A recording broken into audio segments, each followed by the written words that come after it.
everyone, welcome back to Relax with Animal Facts. I am Stef Wolfe, and today I am going to be learning with you about our furry, scaly, or possibly even slimy friends. And in today's case, it is definitely going to be a furry friend of ours, because we are covering the oh-so-wonderful Dingo. This is a very special listener episode dedicated to Louisa, who wrote into the show and gave this awesome creature. On the Patreon, you guys voted for this to be the next episode. If you aren't on Patreon already, for $1 a month, you can cast your vote for episodes once a month, and you also get access to a bunch of exclusive content. And so Louisa has also all of you to thank for her very own episode. For how to request your very own episode, you can visit the show notes or the description, or you can wait until the end in which I will cover all of that. Now, there is one podcast that I would like to share with all of you. I don't tend to share things on the podcast unless I think that all of you would actually enjoy it. And this podcast is called Little Curiosities. It's hosted by Kendall Long, who is actually a longtime listener of this podcast. It is basically a science podcast that talks about all of those things that spark our curiosity. I am sure many of the things that we have covered on this show. So each week she will go with you guys on an adventure of research and scientific exploration. She wants to help other like-minded people who are curious of nature and the wonders of our world discover everything there is to know about these little mysteries. And so I encourage all of you to go listen to the show, follow the show. As I've said, Kendall is a longtime listener of this podcast, meaning she is part of the Animal Podcast family. I'll leave some links in the description, and I look forward to seeing how her podcast grows. A huge shout out to George Vlad, who is the reason why we can have such awesome ambiances on the show. The nature sounds that you will hear in this episode are courtesy of him, and so I encourage you to check out his work in the description or the show notes. And now we are going to begin to slow down a little bit. If you are new, I welcome you with open arms. If you are returning, I am so happy that you are with me again today. I have 3 things that I would like to ask of you.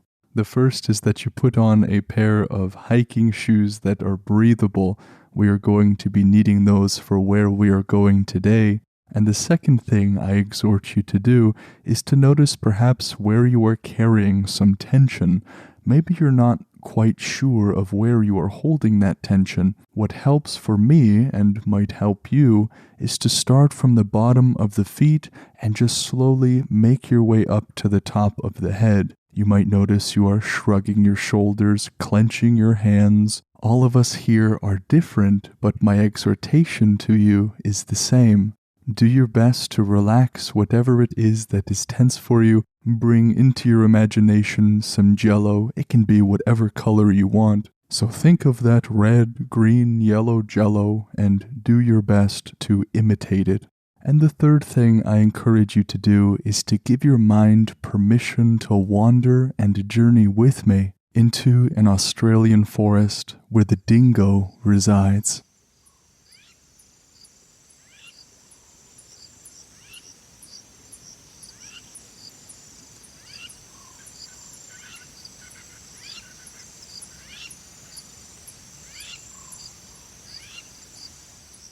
Well, once again, here we are in Australia. I feel as though for half of the episodes on this podcast, I can just open with, "Welcome back, everyone." And the reason we are here listening to the wildlife of Australia and to possibly some great Australian accents is because the dingo is Australia's wild dog. That is what it is mostly known as, but we must keep in mind that the dingo is also found in Southeast Asia. Now, you might be thinking, how in the world did this wild dog get here? Australia is not exactly the most easily accessible place on Earth. Well, it is posited by researchers that they were introduced to the continent some time ago, probably by Asian seafarers. So sailors from Asia brought these dogs with them and introduced them to this island. That is the current hypothesis. Now, the common name of this animal is dingo, of course, but their scientific name is one of a few. It was hard to find a source that was using the same scientific name, sometimes Canis familiaris, sometimes Canis familiaris dingo, Canis dingo, or Canis lupus dingo. Now, the majority of sources used the scientific name Canis lupus dingo. In Latin, that is translated as dog, wolf, dingo. We are going to cover what the word dingo means at the end of the show, as we always do. Now, this creature is a mammal. They are carnivorous in their diet, meaning they eat nearly exclusively animal material, and we'll dig deep into their diet in a moment. They are about the size of a medium-sized dog, its head and body being between 3.5 to 4 feet tall, and their tail being from between 12 to 13 inches. They will weigh 22 to 33 pounds, which is around 10 to 15 kilograms. And so I am sure that many of you listening have little furry friends at home that would match closely to this description. And it makes sense given that this is, in fact, a dog. The female dingoes and the male dingoes are going to differ slightly, the females being smaller than the males in both weight and height, an aspect of their species that is not at all exclusive to them. This difference is quite a common one among species. In Australia, the dingo is the largest land predator and is considered to be an apex predator. Now, what makes a predator an apex predator is when the animal has no predators of its own. It is at the top of its food chain. Below them in the food chain are going to be those things which they hunt, including small game like rabbits, birds, rodents, and lizards. But they do sometimes eat fruits and plants as well. Given the fact that they are opportunistic hunters, they will sometimes also scavenge food from humans, though this kind of behavior is more prevalent in the Southeast Asia range than it is in the Australian range. And the dingo that sports a golden or a reddish color will either be living alone or in a pack of up to 10 other dingoes. In their lifetime, they will roam around large distances and communicate with one another. Given that this is a dog, a large mode of communication is going to be through howls and barks. And one important thing to cover is what is meant by them scavenging from humans. This does not just mean picking up garbage that people leave, but they have been known to prey on livestock. Given that they are the size of a medium-sized dog, they will oftentimes prey on livestock that are smaller, going after the calves rather than the full-grown adults. And so the dingo in many places is considered to be a pest more than some exotic creature. When the Europeans settled in Australia, the dingoes preyed primarily on their sheep and on their chickens, leading to a retaliation by the settlers and pushing their range farther out from their settlements. The Australian government has actually erected a dingo fence that extends 3,488 miles, or about 5,614 kilometers. This fence by 1885 was going all the way through South Australia, New South Wales, and Queensland. And it is interesting to note that while this dog is considered to be wild, they can be tamed and have been tamed by Australian Aboriginal peoples. A scientific name of the dingo, after all, is Canis familiaris, which means in Latin family dog. That is pretty cool. And so in the Australian bush, they are going to be traveling around sometimes in packs and sometimes solo, as we have already learned. And they will form a hierarchy of dominance, as is nearly always the case. A dominant female and her mate will lead the pack, with the dominant male as the ultimate pack leader. The members of the pack take care of the dominant female's young. The dominant female actually does not allow any of the other offspring of the other females in the pack to survive. We see this sort of behavior in many primates, though it is often perpetrated by the dominant male, not the dominant female. And the dingo is also a territorial animal. This might not be a surprise for many of you dog owners out there. It is important to note, though, that while the dingo is a territorial animal, they don't often spend time fighting over that territory with other packs, and their territory will oftentimes be around their birthplace. Just like all of the other animals that we have covered on the show already, the dingo has an important role to play in terms of its environment. Being an apex predator is not just advantageous to that predator, but oftentimes also to the environment. They ensure that the fine balance in their ecosystem is maintained. In addition to being a population controller of those creatures that feed on all of the plant life, they also will prey on some feral animals, and this in turn increases the survival rates of native species. So they are an important part of their ecosystem, and they are also an important part when it comes to traditions of some of the Aboriginal and Torres Strait Islander communities. They hold a significant place in the spiritual and cultural practices of these peoples. But a quick reminder that if you were ever to be traversing the Australian bush or the Australian wild, while they might look like cuddly dogs, they can be very dangerous. We are going to be going over in just a moment some of the ways in which you can avoid getting into conflict with these creatures.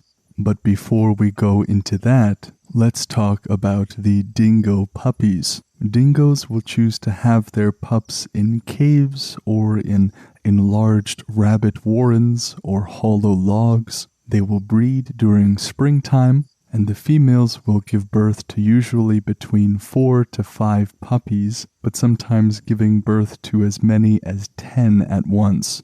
And in terms of their lifespan, the longest time any individual dingo has been recorded to live is 18 years and 7 months. And so we can infer from that perhaps an average. One would guess that it would be somewhere between 10 to 14 years of age, if the longest time is 18 years and 7 months. And so here I'm going to go over some things to be dingo safe, as the government of Australia calls it. These are things to do or not to do in Australia as regards the dingo. The first thing is to never feed dingoes. Dingo attacks on humans are actually relatively rare, but when they are habituated to humans by constant feeding by tourists or others, the likelihood of attacks on humans increases significantly. You want to walk in groups and carry a stick with you. Who doesn't love a good stick when they are walking around in the Australian bush? You can pretend to be an Australian old wizard of some kind, carrying around a staff if you'd like. This article also encourages people not to run. Running or jogging can trigger a negative dingo interaction. If you decide to camp in Australia, camping in a fenced area when possible is a good idea. If you bring any food with you to camp or anything like that, making sure that it is not spilling everywhere so that they can smell it and come is a good idea. It is also a good idea not to store food or food containers in the tents that you sleep in, and not bringing food to lake shores. Some of this advice applies to many different animals. For example, in Canada, if you are camping in an area that has bears, you never want to leave food just out willy-nilly. Bears, like dingoes, have a very good sense of smell, and so this advice is good for more than just dingoes. And so now let us talk about what the name dingo means. The dingo, or the Australian wild dog, was given this name around 1789. It is a native Australian name that comes from a language that was formerly spoken in the area of Sydney, and it basically means tame dog. So this is what the native Australian term means, even though the English uses it to describe wild Australian dogs. As we learned before, Aboriginals in the area of Australia had experience in taming these dogs that we consider to be wild, and so it would only make sense that they would name this dog a tame one. And the charity for this episode is the Australian Dingo Foundation. This is a team of dedicated volunteers that ensures their well-being and provides a high quality of care for the resident animals. It is a discovery sanctuary and research center. They do a lot of good work. It is dingofoundation.org. If you want to support this charity, I will put it in the show notes or the description and you can check it out. And now let us move on to the review of the episode. Today's review was written by The Bald Mustache, which is a great name, and this user is writing all the way from the United States of America. And Bald Mustache writes, "Listen to this almost every day, and it's always a highlight in my day." Thank you, The Bald Mustache, for a very short and sweet review. Your name is an interesting one because it is almost like saying the noiseless racket. It is a funny, paradoxical name. If you enjoy the show or it has helped you, leaving a review like The Bald Mustache did is one of the biggest things that you can do. You don't have to be bald or have a mustache to leave a review either, at least not at the time of this recording. Leaving a review helps the show get better, it helps more people find it, and so we have a larger podcast family, and I thank all of you for continuing to do so and sharing it and following it and doing all of that. If you would like to request an animal for the show, go to relaxwithanimalfacts.com and click on the Animal Request tab. If you would like to reach out to me for any other reason, you can do so by sending an email to relaxwithanimalfacts@gmail.com or by sending a message to relaxwithanimalfacts on Instagram. To vote on new episodes and to get exclusive content, you can go to patreon.com/relaxwithanimalfacts. The ambiance that was used in this episode is courtesy of George Vlad, whose work is linked in the description, and I encourage all of you to check it out. The facts that were used in today's episode came from livescience.com, britannica.com, environment.des.gld.gov, etimonline.com, and nationalgeographic.com. All of those resources are in the show notes or the description, and I encourage you to check them out. What a cool creature we have covered today. Australia's wild dog. A dog that supposedly was at one time a foreigner to Australia is now claimed as its very wild dog. An animal that is said to have been a total stranger to Australia at one time is now its very own dog. Thank you all for joining me on this episode. I hope you have enjoyed it as much as I have, and I look forward to seeing you all on the next podcast episode with the next animal. Take care.